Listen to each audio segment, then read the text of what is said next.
Magandang araw po. Sana po ay nasa mabuti kayong kalagayan. Ako po ulit si Obet at meron na naman po tayong kwentong ibabahagi sa inyo. Ito po ay naganap sa totoong buhay. Ang kwentong ito ay nangyari sa lalawigan ng Samar. At ang kwento pong ito ay may kinalaman sa nauna po nating kwento, ang tatlong itlog. Ito po ang kwento. Sa isang lugar ng Samar na kung saan nung mga panahong yun hindi pa naaabot ng elektrisidad o kuryente. At ang mga kabahayan ay yari pa sa mga sinaunang kasangkapan. Kagaya ng mga bahay na may matataas na silong, sahig na yari sa pinagdikit-dikit na kawayan, dingding at bubungan na yari lang din sa pawid. Yung lugar namin yun ay liblib na lugar sa Samar, na kung saan may mga humigit kumulang 50 bilang ng mga mag-anak ang nakatira. At sa baryo na yun ay may dalawang magkapatid na naninirahan. Siya si Mang Esteban at Mang Faustino. Si Esteban ay asawa si Aling Caridad. At meron silang nag-iisang anak na babae. At ang kanilang pinangalan ay Trinidad. Samantalang sa isang banda naman ng baryo din na yun ay naroon si Mang Faustino at ang asawa niyang si Aling Rosa. Sila ay may nag-iisang anak na binata. At ako po yun. Ako po si Santiago, o mas kilala sa pangalan na Tagoy sa aming baryo. Si Tio Teban at si Tatay ay magkapatid. Samantalang sina Tia Caridad naman at si Nanay ay magkapatid din. Mag-asawang magkapatid sa magkapatid. Kung kaya't ang dalagang si Trinidad ay aking pinsan buo. At hindi lamang pinsan kundi para ko siyang nakababatang kapatid na. Ang aming mga tahanan ay halos magkatapatan lang. Bagamat nasa iisang lugar lang kami, ngunit ito ay layo-layo. May pagitan o malawak na distansya sa bawat bahayan. Namumuhay ang aming pamilya sa lugar ng Samar kung saan nung mga panahon na yun ay binabalot ng misteryo. At matunog ang usap-usapan sa mga bagay na patungkol sa mga kababalaghan. Ang ama at ina nila Tatay at ni Mang Esteban ay aking mga lolo at lola. Sila ay may kakaibang angking kakayahan, lalo na sa larangan ng orasyon at panggagamot. Mga kilalang manggagamot ang aking mga lolo at lola sa aming lugar. At hindi din lingid sa aking kalaman ang taglay nilang galing ay sa panig ng liwanag. At sa mura akong edad ay namulat ako sa mga ganitong bagay. Sabalit, ang ama at ina naman nila Nanay at Tia Caridad, mga lolo at lola ko rin, ay may kakayanan namang magpalit ng anyo mula sa pagiging tao patungo sa pagiging isang nakakatakot na wangis na nilalang o isang hayop. Tinatawag din nila itong aswang bukod pa dun, ay may kakayanan din silang mangulam. Ngunit may kakayahan din silang gamutin ang kanilang mga kinukulam. Ang kanilang angking kakayanan ay nanggaling sa dilim, nasalungat naman sa kakayanan ng mga lolo at lola ko kinatatay.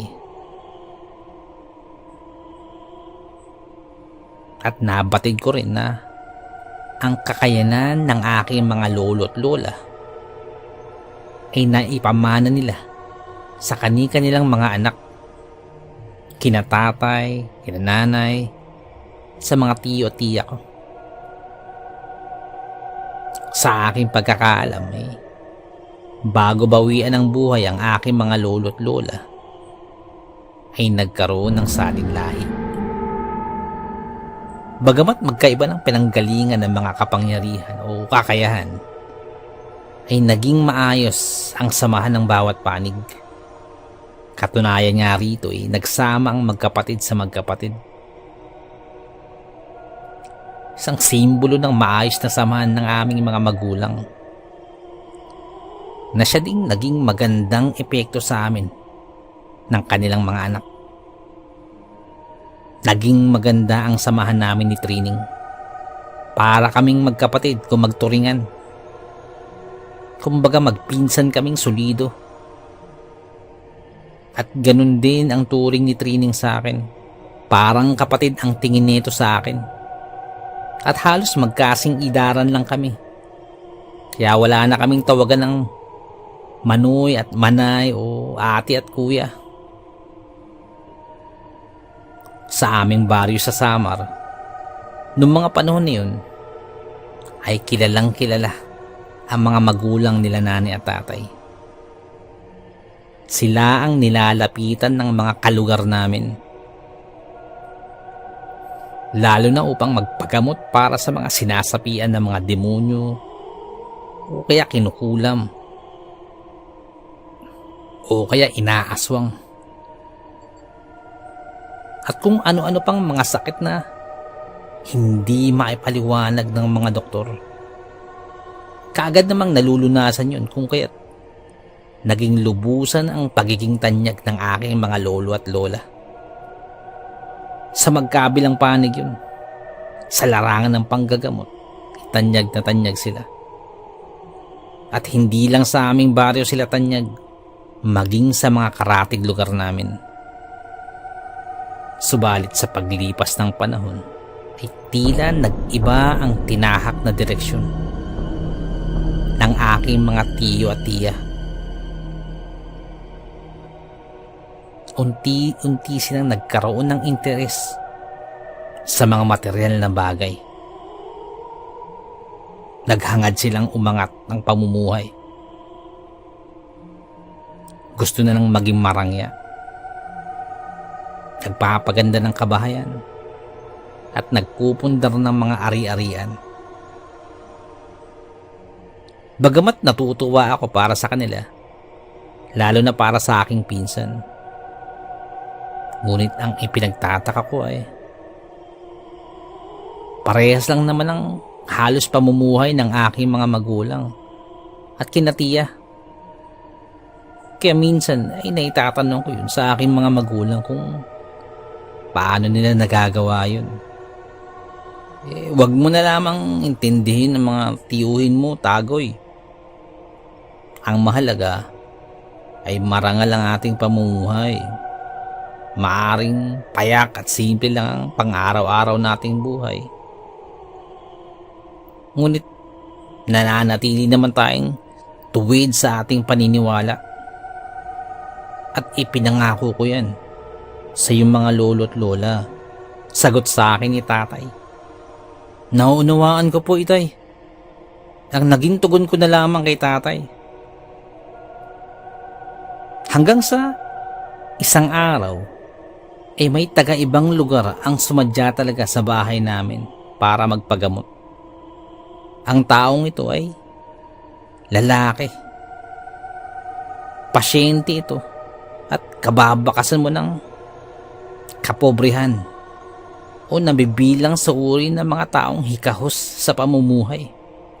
Maaring kami ay mahirap din, ngunit higit na hikahos ito kaysa sa amin.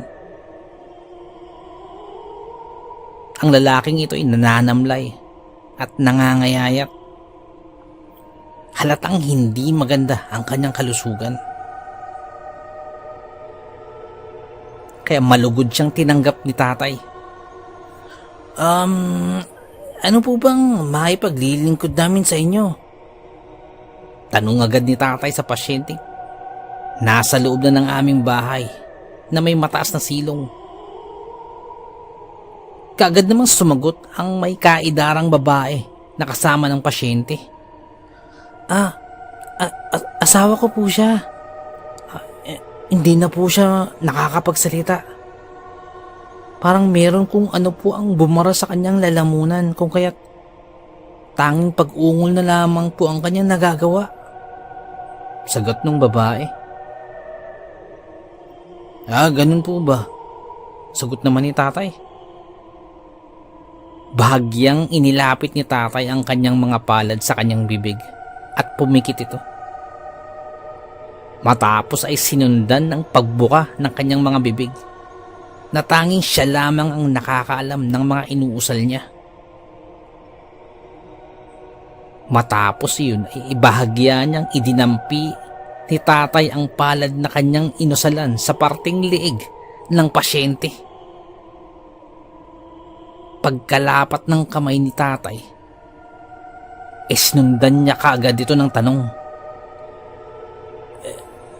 Meron po ba kayong taong nakaaway o matinding nakaalitan? Lalo na pa yung mister nyo? Tanong ni tatay sa asawa ng pasyente. Ang tanong na yun ay ikinagulat ng mag-asawa, lalo na nung lalaking pasyente. Ilang sandali pa ay nagsalita muli yung babae. Dahil sa maling paratang ng isang kapitan sa amin na ang mister ko daw ay isang aswang. Madalas daw siyang aali-aligid sa bahay ng asawa niyang may sakit. Kaya kinumpronta ni kapitan ang aking asawa. Subalit tumanggi ang asawa ko sa mga paratang. Sapagkat yun naman ang totoo. Hindi siya ang aswang na pinaghihinalaan niya. Subalit pagbabanta ang itinugon ni kapitan sa aking asawa. Sabi pa ng babae.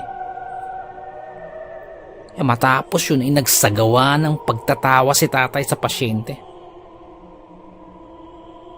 Matapos yun ay lumabas sa pagtatawas niya ay dalawang imahe. Isang imahe ng babae at isang imahe ng lalaki.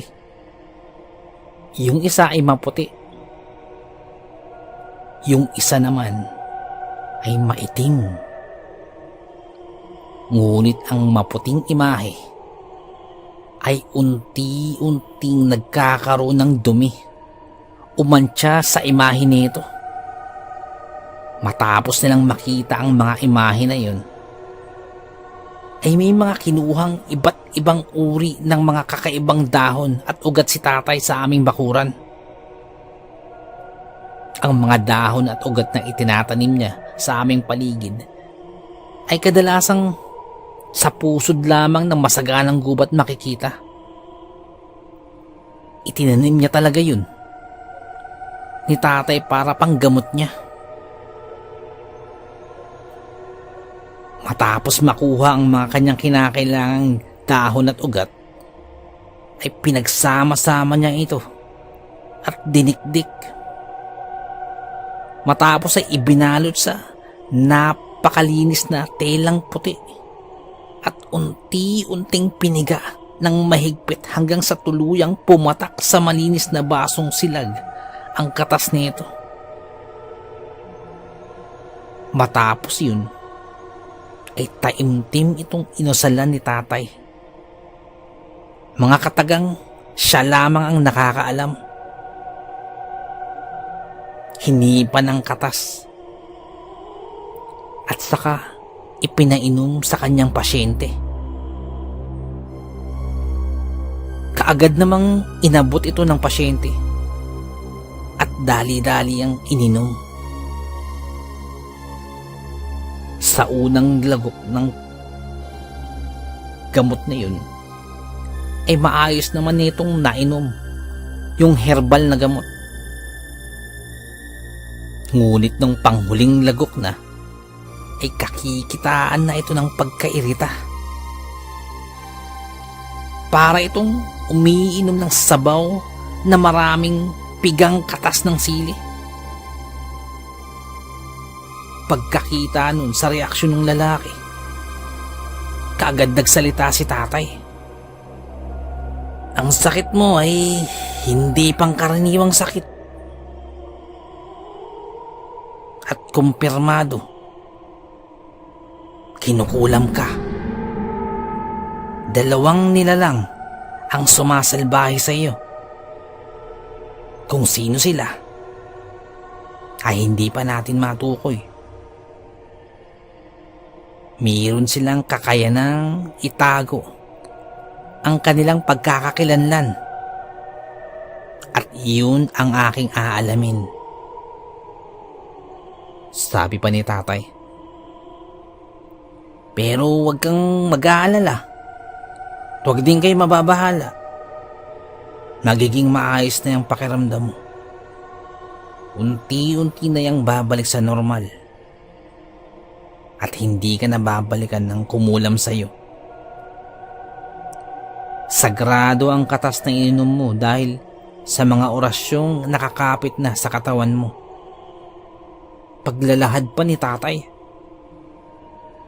Pagkarinig nun ay namilog naman na ang mga mata ng mag-asawang pasyente at nagkatinginan sila. Matapos yun ay abot-abot ang kanilang pasasalamat at sa kanilang tuwa ay may iniabot yung babae kay tatay. Isa itong supot. At nang buksan ni tatay ay nalaman niya pera ang laman nito.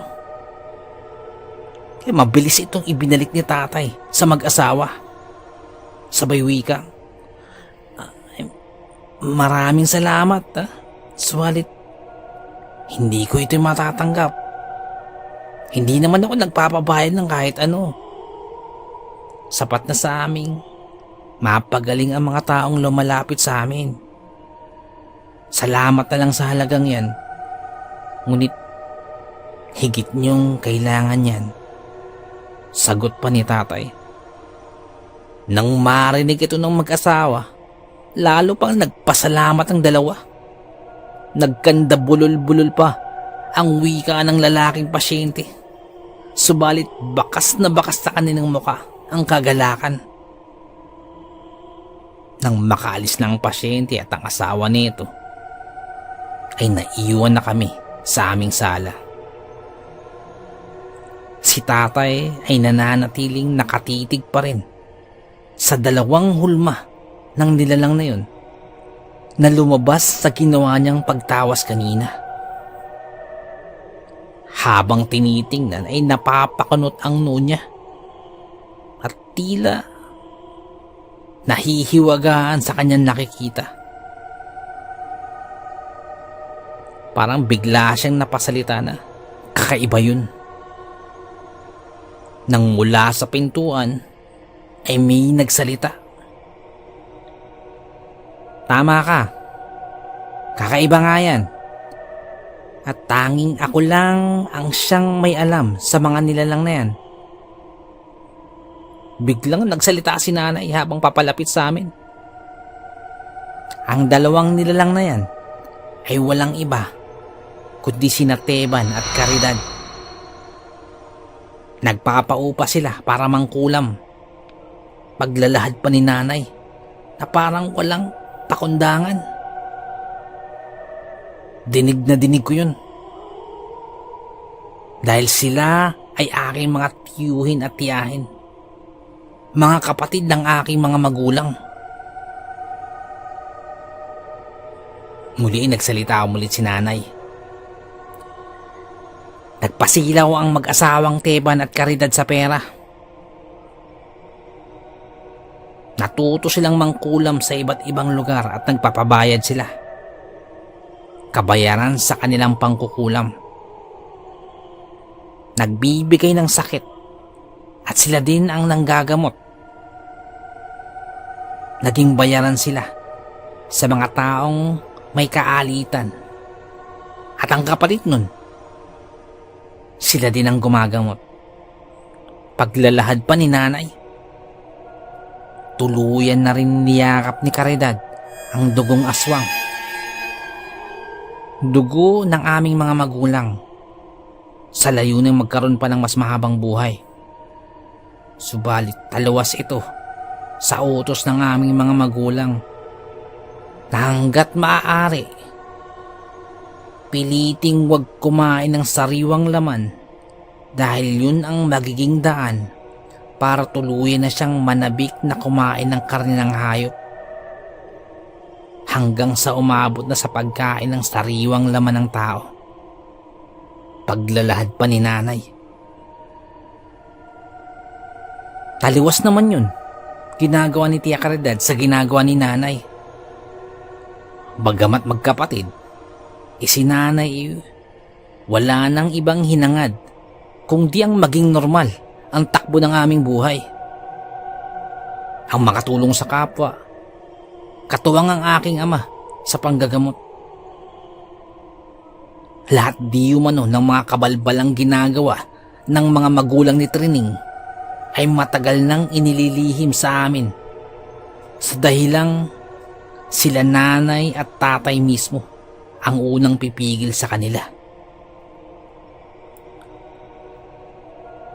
Matagal na pala silang nagtaksil sa aming mga magulang sa usapan at mga pangakong hindi dapat mangyari. Masyado silang nasilaw sa pera. Hindi sila nakontento sa kung anong meron sila. Hindi dapat ito magpatuloy. Mariing wika ni nanay. At tanging buntong hininga na lamang ang naitugon ni tatay. Dahil maging siya ay hindi makapaniwala sa mga palihim na ginagawa ng kanilang hipag at kapatid. Nung mga sandaling yun, ay hindi na nag-aksepa ng oras si nanay. Tinungo ni nanay ang tahanan nila Tio Teban at Tia Caridad. Nasa iisang baryo lang naman kami nakatira, ngunit layo-layo ang bahay sa baryo. Nakasud lamang kami ni tatay kay nanay. Ngunit ang bilis maglakad ni nanay hanggang sa makaabot na ito sa bakuran nila Tio Teban. Pagkarating doon ay kaagad-agad ay pinasok ni nanay ang bakuran. Dire-diretso sa bahay nila Tio. Kagaya ng bahay namin, ay meron ding mataas na silong ang bahay nila Tio. Dire-diretso si nanay na inakyat ang pintuan. Sinasabi ko na nga ba? Anong kalokohan itong pinagagawa nyo, Caridad?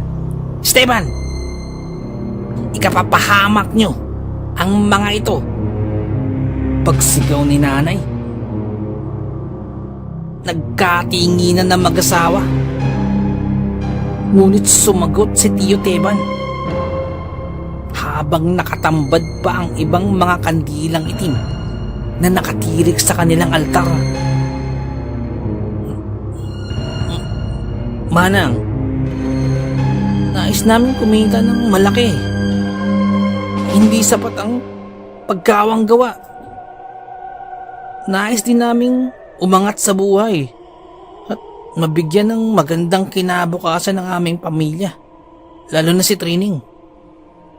Bilang magulang, tulad mo, sana maintindihan mo kami. Tugon naman ni Tio Teban. Mga makahulugang salita ni Tio Teban.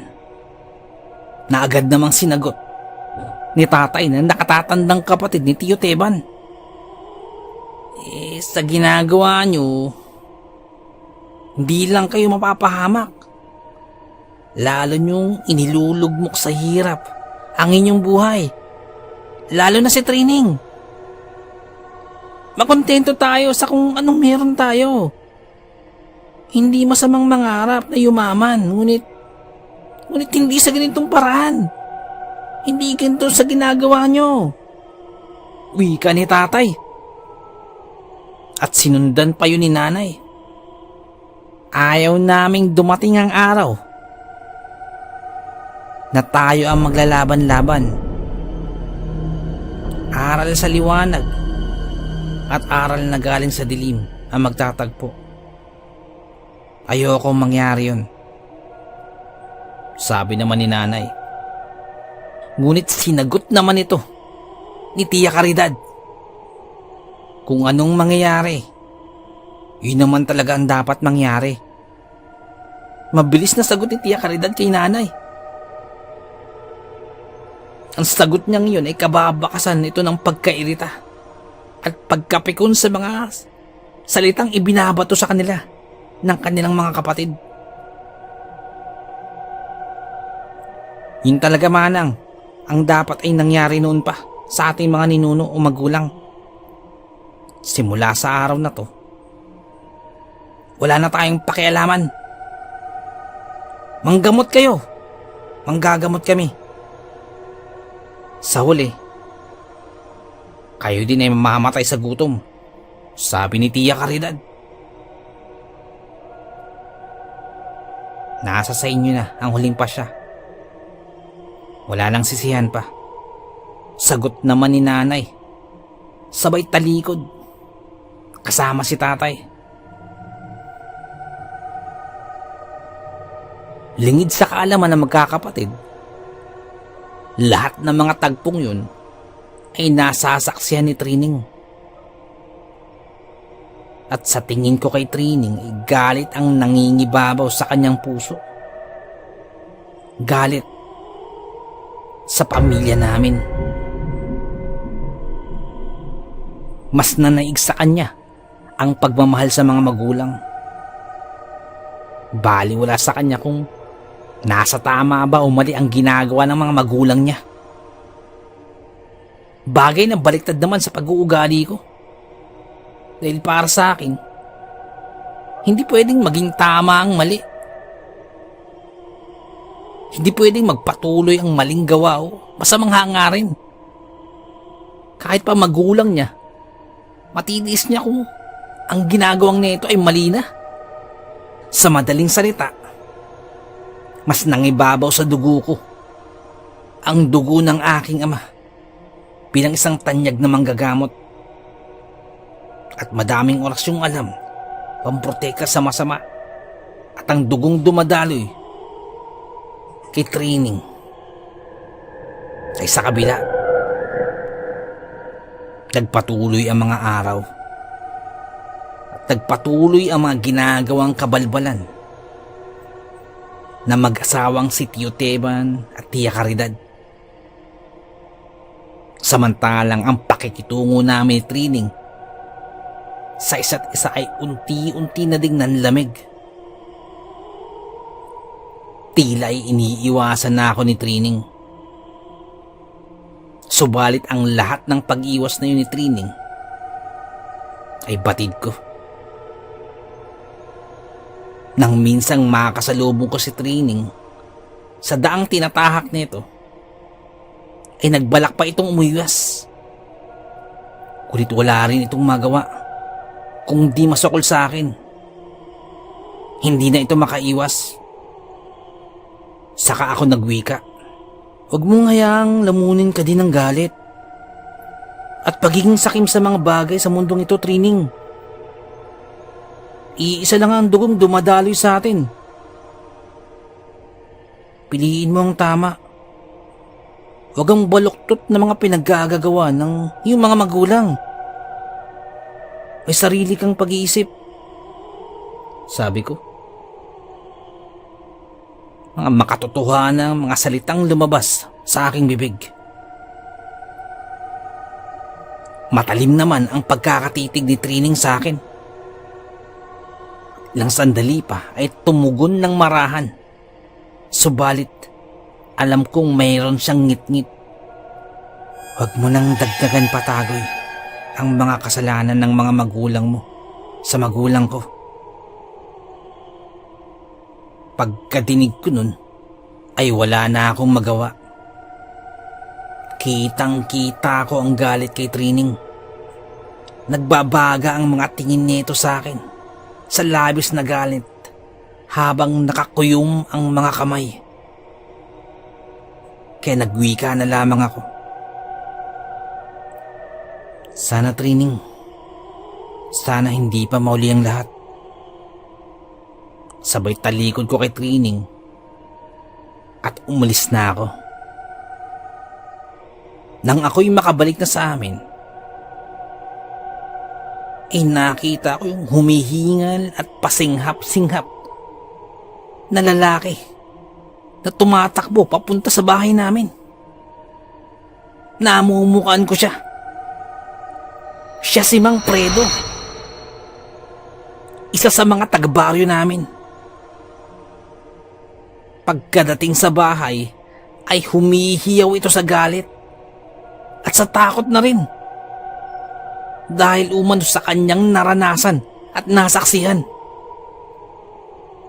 Ayon sa kanya, kasalukuyan niyang binabagtas ang daan pauwi sa kanila galing sa kakahuyan, kung saan siya nangunguha ng mga tuyong kahoy para gawing panggatong.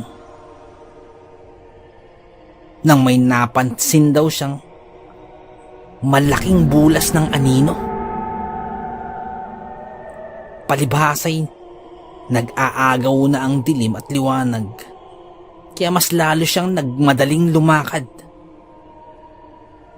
Subalit sa gawing unahan niya, ay naghihintay na pala sa kanya ang isang kakaibang nilalang. Nilalang na may kakaibang muka. Namumula ang mga mata. May kakapalan ng mga balahibo. At may mahabang buhok na dahan-dahang iniaangat ng hangin. Hubog ng babae ang katawan nito. Maya-maya pa'y iniubang nito ang mga matatalas na kuko na hindi pangkaraniwan ang haba. Aatake na ito at akma ng susunggaban si Mang Fredo. At sa labis niyang pagkataranta ay naihagis niya daw ang buhat-buhat niyang mga kahoy. At ang mga kahoy na yun ay may mga tulis ang mga dulo dahil gagawin niyang pambakod ang mga to. Nang maihagis niya ang mga kahoy, ay naunsyami ang pag-atake ng nilalang na yun at napaatras at napaiwas sa mga kawayang tulis-tulis na dala-dala ni Mang Fredo. Kaya bagyang napaatras ang nilalang na yun sa kanya. At yun ang dahilan kaya sinamantala niya ito para makatakbo at makatawag ng saklolo. Natapos magkwento ni Mang Fredo ay nagwika si nanay. Faustino, nagsisimula na sila siguro. Nakatikim na si Caridad ng sariwang laman. Kinakailangan na natin silang pigilan. Ngunit sa parang alam kong mapipigilan natin sila. Ngunit kilala ko ang kapatid ko. Kapag sinabi nun, ay gagawin niya. At ayokong humantong kami sa ikasasawi ng isa sa amin. Siya lamang ang kaisa-isa kong kapatid. At sigurado ko ay ganun ka din sa iyong kapatid. Subukan nating ipakausap sa mga otoridad. Baka sakaling magbago ang kanilang isipan kapag nakakausap ng mga pulis, sabi ni nanay. Noong mga panahon na yun, ang mga otoridad sa aming bayan ay naniniwala pa sa mga bagay patungkol sa mga kababalaghan. Yun nga lamang, ay wala namang kaming kakilalang pulis. At kailangan pa naming silang sadyain sa bayan at maglapat ng hinaing. Nang magsalita muli si Mang Fredo, Huwag kayo mag-alala. Ang isa kong manugang ay may kapatid na alagad ng batas. Sa tingin ko, matutulungan niya tayo. Wika ni Mang Fredo. Kaya nabuo nila ang plano. Hanggang sa dumating ang araw na yun. Napakiusapan ni Mang Fredo yung pulis na kakilala nila. Dumating na ang manugang ni Mang Fredo sa aming baryo at kasama ang pulis. Ang pakay lamang ay upang kausapin sila tiyo at tiya. At dahil si Mang Fredo ang kanilang muntik na biktima, ay siya din ang sumama sa kanyang manugang at sa pulis. At sa isa pang pulis na kasama nito, medyo nagtatawanan pa sila habang papunta kina tiyo at tiya. Hudyat na wala silang ibang pakay kundi ang kausapin lang sila tiyo at tiya. Pagkadating sa tapat ng bakuran nila tiyo, bagamat may kalayuan, ay tanaw na tanaw ito mula sa aming bakuran kung iyong sisipating maigi. Nung mga sandaling yun, ay naroon lamang kami sa amin. Ako ay nasa labas ng bakuran at sila nanay at tatay ay nasa loob ng aming bahay. Pumasok sila Mang Fredo sa bakuran. Pagkapasok nila Mang Fredo sa bakuran nila tiyo at tiya, bigla na lamang natigilan silang apat. Parang hindi makagalaw, hindi makakilos. Tila napako ang mga ito sa kanilang kinatatayuan. At maya-maya pa ay isa-isa na lamang nagbagsakan sila Mang Fredo kasama ang mga pulis. Nang bigla na lamang parang napasigaw si nanay sa amin. Tinawag nito si tatay. Bigla silang naalarma. Biglang nataranta.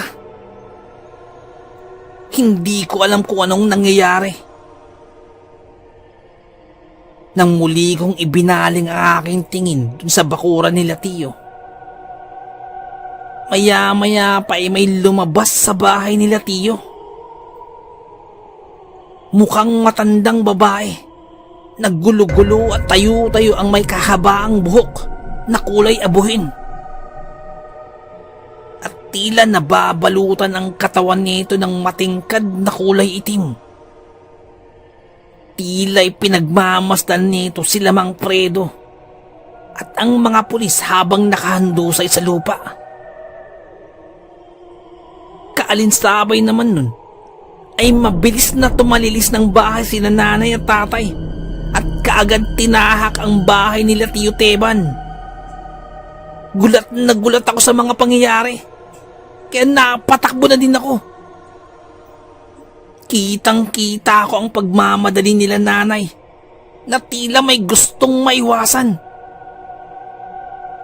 Pagkadating sa tapat ng bakuran nila tiyo, ay kitang-kita ko na nakaumang na ang kamay ng matandang babae na yun na nagtataglay ng matatalas at mahahabang kuko.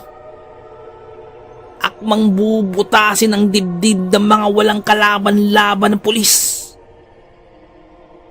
Nang bigla kong marinig si tatay na sumigaw. Parang may isinigaw siyang kataga na hindi ko maintindihan. Kasabay nun ay napaatras yung matandang babae at akmang papasok muli sa kanilang bahay. At pagkadating sa pintuan, ay bigla na lamang itong natigilan, yung matandang babae na yun. Parang nanigas ito, na parang may pumipigil sa kanya, na kung anumang puwersa. Patuloy na tumakbo sila nanay at tatay dun sa bahay nila Tiyo. Subalit tumigil na ako sa tapat ng bakuran nila Tiyo. Ngunit sila nanay at tatay ay tumungo pa sa loob ng bakuran. Nang siya namang paglabas ni Tiyo Teban sa kanilang bahay. Sa isip-isip ko ay baka awatin niya nila Tiyo ang nagkakagulo. Ngunit napansin kong nanlilisik ang mga mata ni Tiyo Teban. At kaagad sinugod si tatay. Kaagad-agad niyang tinakbo sa labas si tatay. Inusalan niya ng dasal ang kanyang kanang kamay at balak niya itong isuntok kay tatay. Subalit may biglang sumakal sa kanya. Ramdam niya ang lakas ng sumasakal sa kanya dahil nagtataglay din ito ng matutulis at mahabang kuko. At lumantad sa kanya ang mga namumulang mga mata ni nanay. At kasabay nun ay walang tigil na paglalaway nito.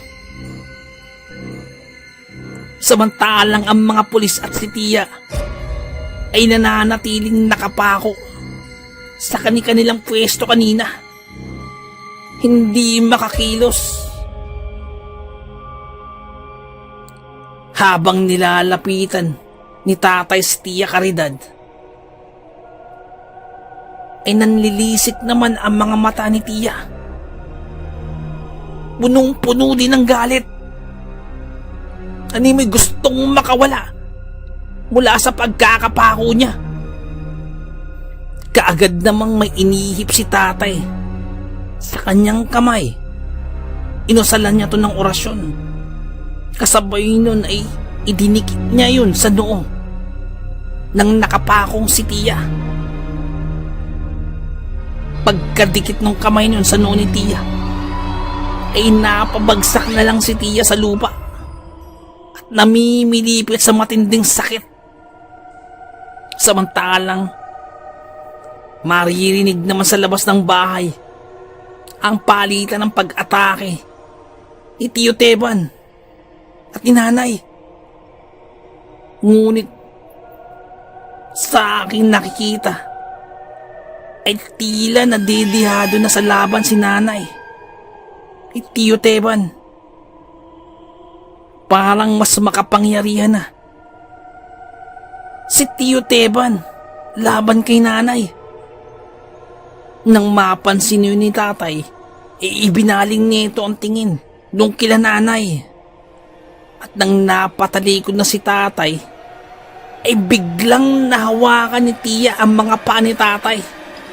At buong lakas niya itong hinila hanggang sa tuluyang bumagsak sa sahig si tatay, na siyang naging sanhi ng pagkabutas ng mga kawayang sahig. Dahilan upang mahulog si tatay sa silong ng bahay at sinalo siya sa tiyan ng matulis na kahoy. Tumagos ito sa kanyang katawan na siyang unti-unti na itong ikinahina at ikinasawi. Samantalang si Tia ay unti-unting nakabangon at nakakilos ng muli. Nakita ni nanay ang sinapit ni tatay. Nakadapa na lamang si tatay sa silong ng bahay. Tila wala ng buhay. Umatungal sa galit si nanay at makikitang naglalakihan ng mga ugat sa leg. Akma na sana niyang lilingunin si Tiyo Teban nang may biglang tumusok na kung anong bagay sa tiyan ni nanay. Isang kawayan ang tinusok sa kanya ni Tiyo Teban. Bumuluwak sa kanyang bibig ang maraming dugo. Napalo dito sa lupa at tuluyang napadapa habang nakatingin sa bangkay ng kanyang asawa. Nagkatinginan naman ang mag-asawang sina Tio Teban at Tia Caridad. Mababak sa muka ng mag-asawa ang tagumpay nila. Matapos iyon ay itinuon ng mag-asawa ang tingin sa akin. Bigla akong hindi makagalaw ng mga sandaling yun. Bigla akong napako sa aking kinatatayuan. Papalapit na ang mga ito sa akin. Mukhang pati ako itatapusin nila. Subalit bago pa man sila makalapit, ay nakarinig na ako ng sunod-sunod na pagputok ng baril. At mga balang hindi nila nawari kung saan nagmumula. Bawat butas ng mga bala sa kanilang mga katawan ay ramdam nila. Halos inubos ng mga pulis ang kanilang mga bala. Tinapiyo-tiya. Ngunit bago nila ito pinutok, ay isinundot muna nila sa lupa ang nguso ng kanilang mga baril. Dahil alam ko ay matindi ang paniniwala nila sa mga ganung bagay. Animoy kandilang unti-unting nauupos sina Tio-Tia hanggang sa tuluyan ng napikit ang kanilang mga mata. Kasabay din nun, inawalan na ako ng malay at inakala kong ako ay patay na. Matapos ang insidenteng yun, sa pagkawala nila Tio at Tia at ang aking mga magulang, ay pansamantalang natigil ang mga sunod-sunod na mga pangyayaring hindi maipaliwanag sa aming bayan. Yung mga kakaibang sakit, yung mga pangaaswang, mga nawawalang alagang hayop na natatagpo ang patay at butas ang katawan, at iba pang mga pangyayari na tanging aswang at mga manggagaway lang ang may gawa. Matapos yun ay pinilit kong mamuhay mag-isa. Natutunan kong buhayin ang aking sarili. Ngunit laging nananatiling sa aking isipan ang mga tagubilin nila nanay at tatay na huwag magtanim ng sama ng loob at gamitin sa wasto ang aming kakayahang nalalaman. Paglipas ng maraming taon, ay nagpatuloy ako sa pamumuhay. Nang minsang pumunta ako sa bundok upang manguha ng mga pangahoy, ay may nakasalubong akong isang babae. Payat ang pangangatawan nito, ngunit nagtataglay ito ng mahabang buhok at malalalim na mga mata at humpak na muka. At nagtataglay din ito ng masangsang na amoy. Tila nagpalaboy na ito sa gubat. Pinagmamasan ko lamang ito nang aking mapagtanto, siya ang aking pinsan. Siya si Trining. Ngunit bago ko pa man siya malapitan, ay ramdam ko na may karga ito. At hindi pangkaraniwan ang kanyang kakayahan. Malakas ang kanyang taglay na karga. Iba na ang Trining nakaharap ko ngayon. Ibang-iba sa dating Trining noon. Kaya sinubukan ko siyang kausapin. Training, wag mo sanang hayaang humantong tayo sa isang madugong labanan. Wika ko. At biglang nanlisik ang mga mata ni Trining matapos kong banggitin yun.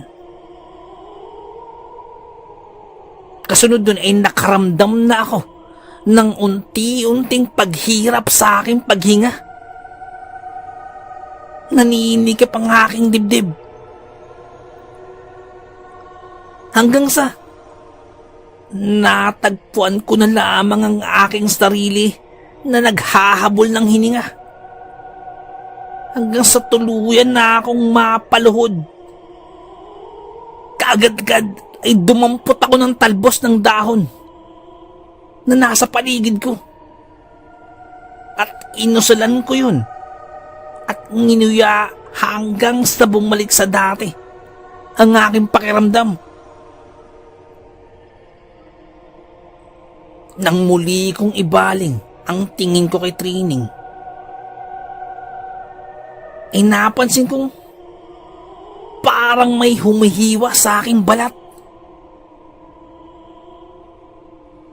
Pawang mga kalmot at mga daplis ng matutulis na bagay ang tila pumupunit sa aking balat.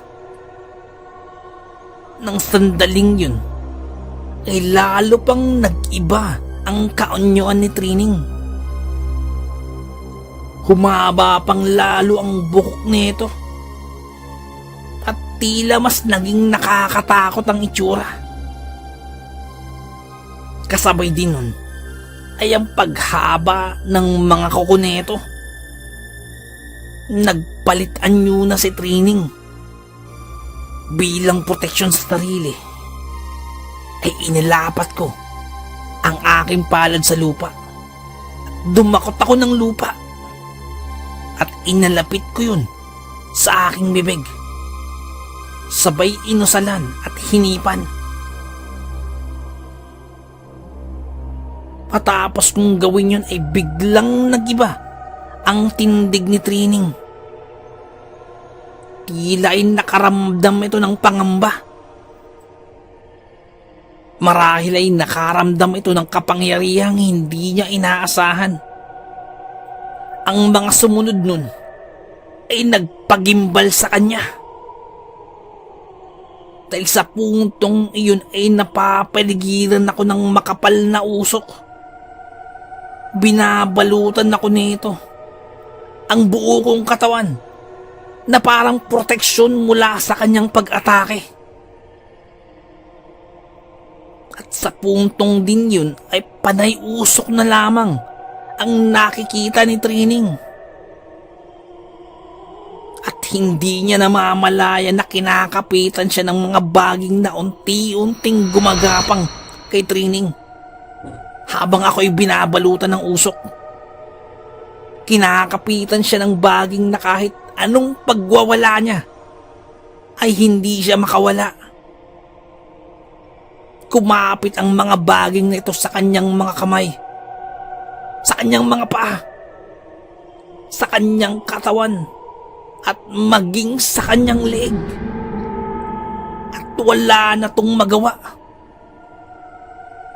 Naghuhumiyaw si Trining. Nagpupumiglas ito. At sunod-sunod na nagsisisigaw ng mga kakaibang kataga. Pagkasigaw naman niyang yun ay dahan-dahan namang nawawala ang makapal na usok na nakabalot sa akin. At ako'y unti-unting lumantad muli sa kanyang harapan. Kitang-kita ako kay Trining ang galit. Habang nakapalupot sa kanyang leg at katawan ang mga baging. Nakapikit ito at tumutulo ang dugo mula sa kanyang ilong. Nang muli na namang magsalita si Trining at nag-ustal ang mga kataga niya. Pinipilit niya itong labanan ang mga baging na nakapalupot sa kanya. Unti-unting lumuwag ang mga baging na nakatali sa kanya. Napaglalabanan niyang aking mga ginawa. At kaagad-agad ay kumawala ito mula rito. At walang ano-ano ay marahas niya akong inatake. Ngunit bago pa siya makaatake, ay may kakaibang liwanag ang lumabas mula sa aking katauhan.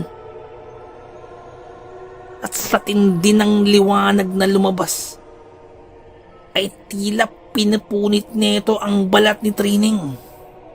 At naglikha ito ng mga maliliit na hiwa sa kanyang balat. Napatigil siya sa pag-atake. Napaatras. At muli ay nagtangkang tumingin sa akin. Ngunit hindi na ito matagalan ng silaw na nililikha ng liwanag na kanyang nakikita. Pasigaw na nagsalita si Trining. Hindi kasi tagoy! Tama. Hindi ako si Tagoy. Ako ang engkantong nagkaloob ng kakayahan sa inyong mga magulang. Tugon ng kakaibang boses sa paligid. Nagpasakop ka sa galit. Kaya kinakailangan munang matigil ang ginagawa mo. Ang sabi pa ng boses. Ramdam ni Trining na tagilid siya. Wala na siyang inaksayang panahon. At kaagad-agad siyang tumakbo at tumanilis. Palayo papunta sa kakuyan. Habang duguan ito. Nung ako'y nawalan ng malay, mula nung araw na naglaban ang aking mga tiyo at ang aking mga magulang, doon ko unang narinig ang boses na to. Inakala ko nung patay na ako. Siya yung engkantong nagbigay ng kakayahan sa akin at sa mga lolo at lola ko. Doon ko rin unti-unting natutunan ang kakayahang ibinabahagi ng engkantong ito. At sa pamagitan niya at pananampalataya sa Diyos Ama, ay natutunan kong manggamot at gumapi ng mga masasamang elemento. Kasama na doon yung mga aswang at mga demonyong sumasapi sa mga tao. Nang tumakas si Trining, ay patuloy ko pa din siyang pinaghahanap. Dahil hangad ko sa kanya, ay mabago ang kanyang gawi. Ngunit bigo akong mahanap muli si Trining. Lumipas pa ang mga taon. Hindi ko pa rin nahahanap si Trining. Hanggang ako ay nakapangasawa na. Subalit wala pa rin akong balita sa lugar kung saan naroroon si Trining. Ang aking napangasawa at nakatuluyan ay si Milit na taga Quezon. Nakapagpasya ako. Nasa probinsya ni Milit kami manirahan. Sa probinsya ito ng Quezon, sa may bundok peninsula. Dahil nagdadalang tao na noon ang aking asawa sa aming panganay. At gusto niyang lumagi rito sa kanila. Kaya wala na akong magawa kung di ko sumang-ayon sa aking kabiyak. At para na rin makalimutan ang nakaraan sa Samar at makapagsimulang muli. Subalit ang panggagamot ko ay ipinagpatuloy ko hanggang sa lugar ng aking asawa. Hanggang sa makapanganak na si Milit. At ang panganay namin ay nasundan pa ng isa pang babae na sa kasamaang palad ay ikinamatay ni Milit habang ipinapanganak ang anak naming babae. Ang anak naming babae ay si Lydia at ang panganay naman ay si Rico. At mag-isa kong itinaguyod sila sa simula nung lumisan si Milit. Lumipas pa rin ang maraming taon. Hanggang sa ilang pasyente ang ginamot ko. At ang mga sakit nito ay hindi pangkaraniwan. Batid kong inaaswang ang mga ito. Nakakapagduda lamang ay halos iisang lugar lamang sila nakatira. Yung mga nagkakasakit nito. At sa aking pagsusuri pa, ay kilala ko kung sino ang may likha nito. Hindi ako maaaring magkamali. Si Trining ang may gawa nito. Pinagaling ko ang mga pasyenteng ito. At humingi pa ako ng iba pang detalye sa mga pasyente bago pa sila magkasakit nito. At sa aking mga nakalap na impormasyon at sa kapangyarihang aking tinatawag, napagtanto ko na naririto lang din sa Quezon si Trining. Hindi na ako nagsayang pa ng panahon. Nung gabi ding yun, ay nagsagawa na ako ng ritual upang matuntun ang kinaroroonan ng aking pinsan. Gamit ang iilang hibla ng buhok ng biktima ni Trining. Natuntun ko ito. At pagsikat na pagsikat ng araw kinabukasan, ay hinanda ko ang sarili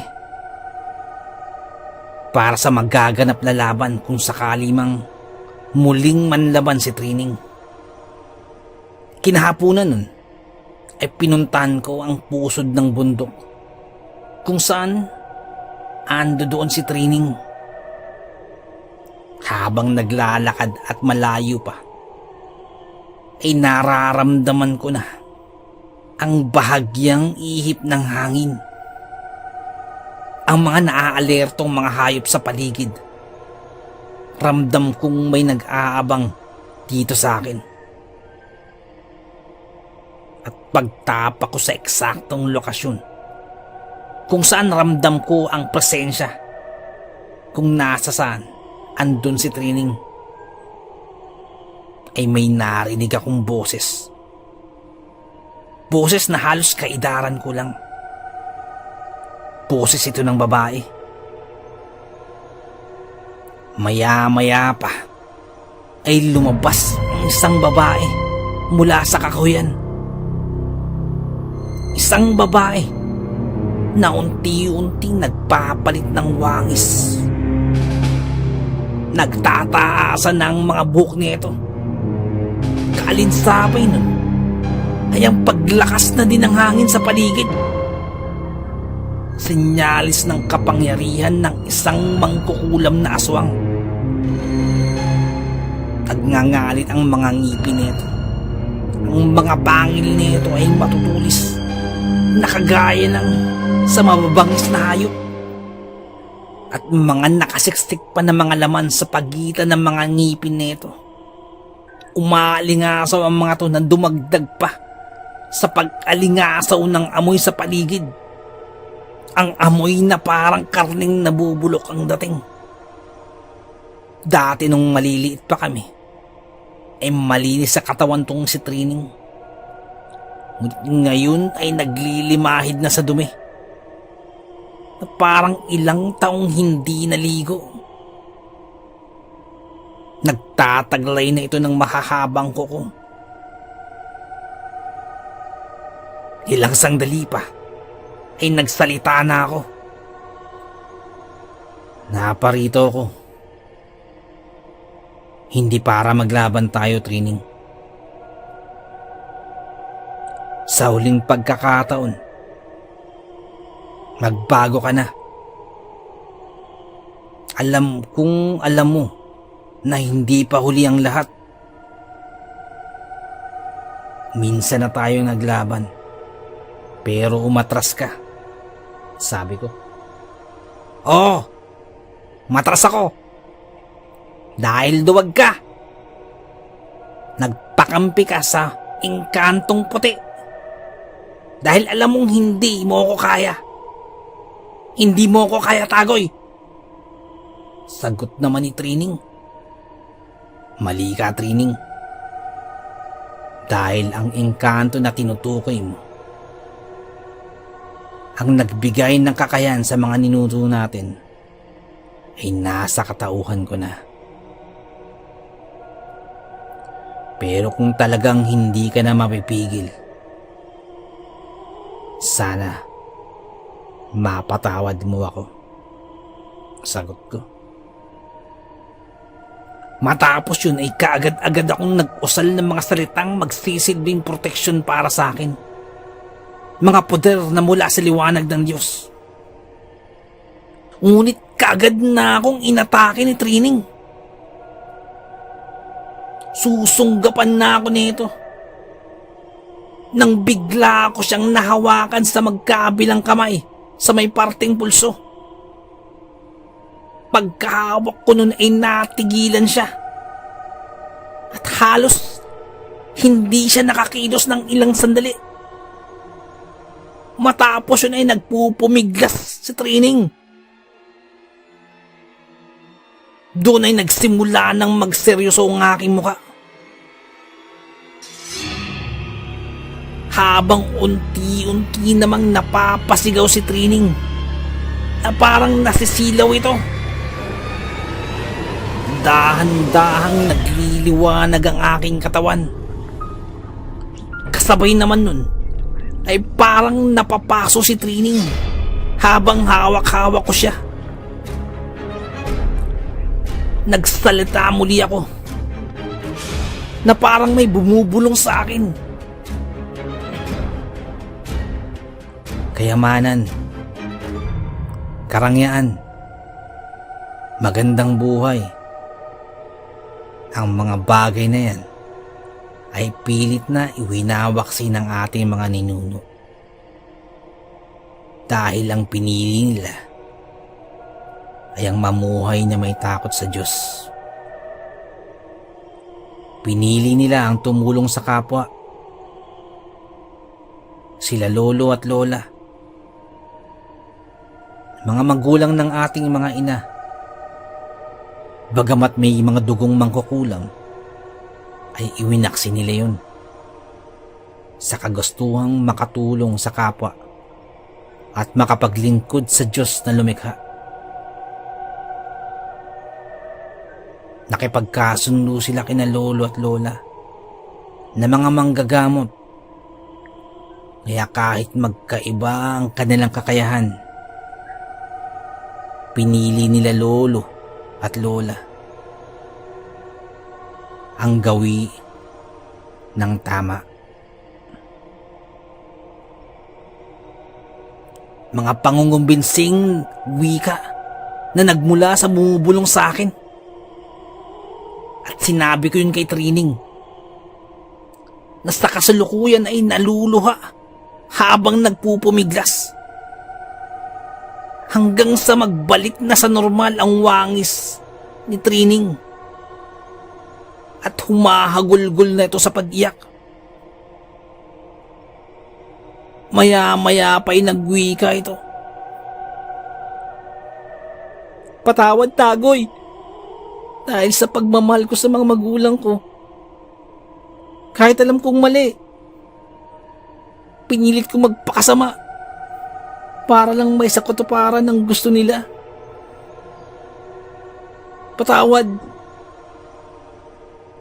Matapos yun, ay binitiwan ko na ang mga kamay ni Trining at nagbalik na din sa realidad ang aking wangis.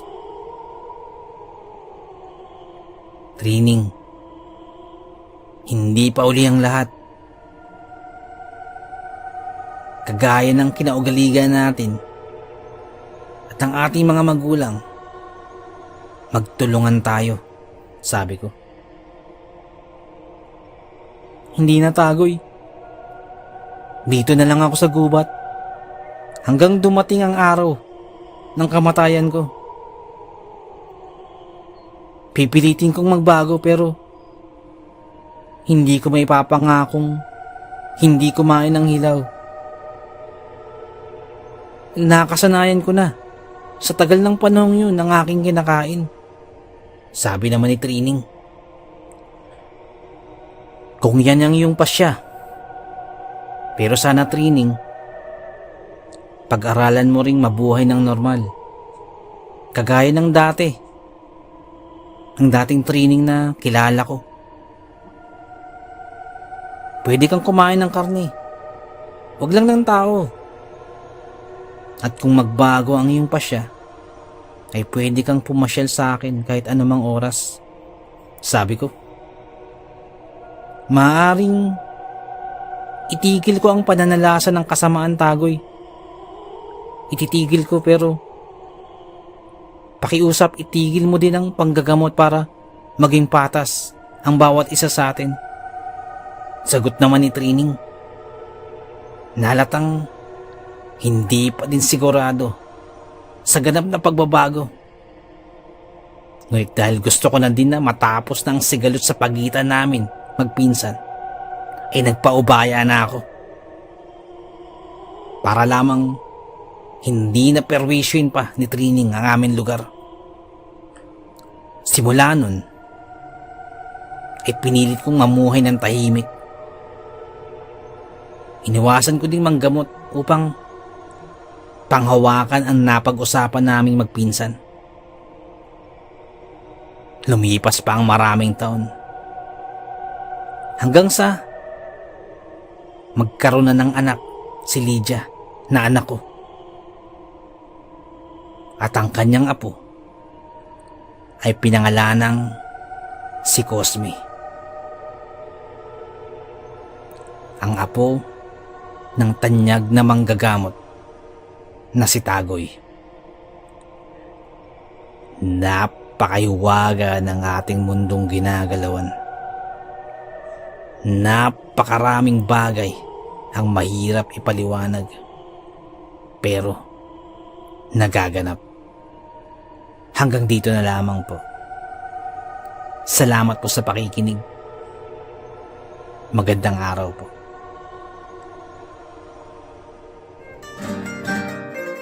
Nais ko lamang po magpasalamat sa lahat po ng sumusuporta sa ating channel. Sa lahat po ng ating subscribers, mga tagapakinig po, mga silent listeners, maraming salamat po. Nais ko lamang pong i-shoutout si Boss Yam Yam. Shoutout po sa boss. Kay Boss Mon Lusterio at Vanessa Lusterio. Shoutout po sa inyo, boss. Shoutout din po kay Boss Eden Mark Chu. Shoutout po sa inyo, boss. Shoutout din po kay Boss Jesse Francisco. Shoutout sa inyo, boss. Family boss, shoutout po sa inyo. Shoutout din po kay Boss Agimat, manggagamot, manghihilot. Shoutout sa iyo, boss. At kung may time po kayo, bisita na po sa channel niya. Agimat, manggagamot, manghihilot. Shoutout din po kay Boss Louis J. Soriano. Shoutout po sa inyo, boss. Diyan po sa Antique. Shoutout po sa inyo.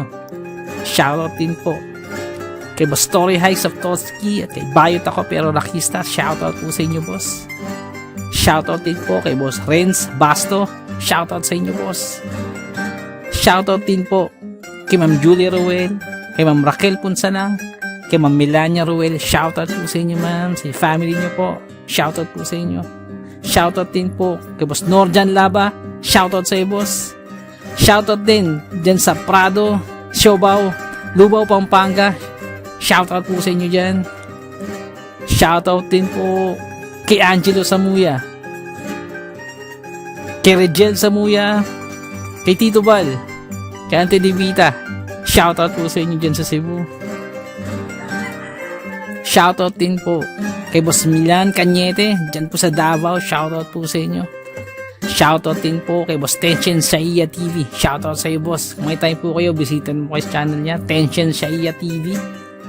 Shoutout din po kay Boss Revolts TV. Shoutout po sa iyo, boss. May time din po kayo, bisita rin po kayo channel po ni Boss Revolts TV. Shoutout din po kay Boss Funny Gaming. Shoutout po sa iyo, boss. Kay Boss Alvin Cabardo. Shoutout po sa inyo, boss. Kay Boss Iron Chris Ranke. Shoutout po. Shoutout din po kay Boss Edward Malindin. boss, maraming salamat po. Kay Sir Bobby Gonzales, boss, maraming salamat po. Kay Boss Ricky Gonzales, maraming salamat po. Kay Boss Leo Alcantara, shoutout po sa iyo, boss. Kay Ma'am Christy Harm, dyan po sa Hamburg, ingat po kayo dyan palagi. Kay Sir Alex of Southern Mindanao, Crib Experience, shoutout po sa iyo, boss. Shoutout din po kay Mang Update Eli, boss, shoutout po kay Sir Eli. Shoutout din po kay Ma'am Lawrence Kamaklang, shoutout po sa inyo. Kay Boss Dark Dream Valley, shoutout po sa iyo, boss. Kay Boss Bam Bam Brown Nietes, shoutout po sa iyo, boss. Kay Ma'am Lira Stan, ma'am, maraming salamat po, shoutout po sa inyo. Kay Ma'am Eriza Miguel, maraming salamat po. Kay Boss All About Lou, boss, maraming salamat po. Ingat po kayo sa Japan. Kay Boss James Channel, shoutout po sa inyo. Kay Boss Lauren Turla, shoutout po sa inyo dyan sa Samar. Shoutout din po kay Sir Reynaldo Silong, shoutout po sa inyo. Kay Boss Baby 30 Ken, shoutout sa inyo dyan. Shoutout po kay Boss Dimples Yumi, shoutout po sa inyo, boss. Kay Boss Vinci Mayo, shoutout po sa inyo dyan sa Pontevedra.